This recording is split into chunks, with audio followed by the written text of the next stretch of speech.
За одоо та гишүүний асуултан дээр үлье. Тантай санал нэг цахим эр үе ирсэн байна.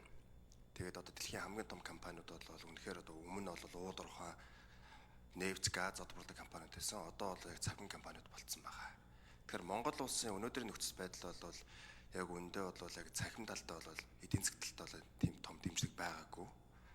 Харин өмнөх парламент тав санаж байгаа мэдээлэл технологиг дэмжих тухай хууль батлагдсан. За үүний үр дүнд виртуал бүс гэсэн тийм одоо бүс байгуулагдчих байгаа. 21 оны 1 сарын 1-ээс.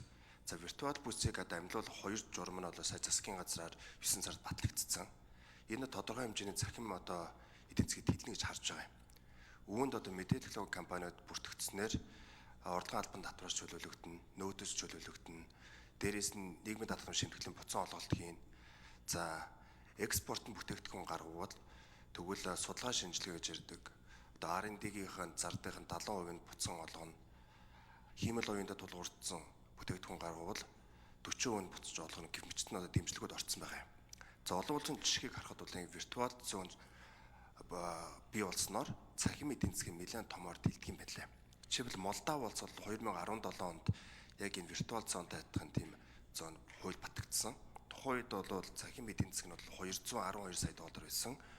22 он 5 жилийн дараа гэхэд 677 сая доллар болсон.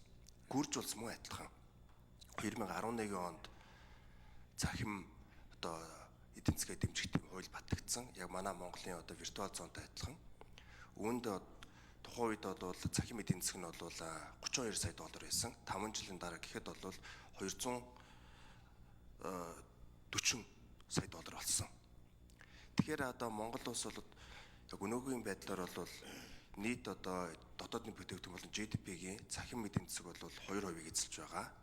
Үүн дээр бол дийлэнх нь оператор компаниуд байгаа. Одоо Mobicom, Unitel, Sky гэх мэтлэн эднэрийгээ цэвэрлээд хасвал 0.12% нь эзэлж байгаа. Энэ 30 он гэхэд энэ виртуал зон одоо бүрэн хэрэгжихлээд тэгэхэд бол ямар ч байдлаар 4 дахин одоо өснө гэж тийм тооцоол гарсан.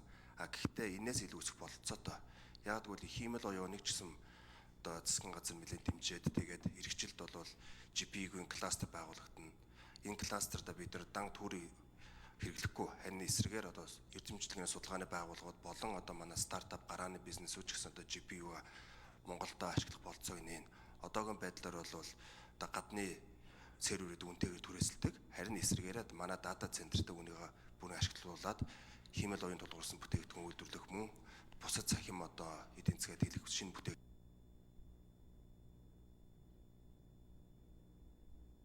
За тодруулах уу? Одонтой гэж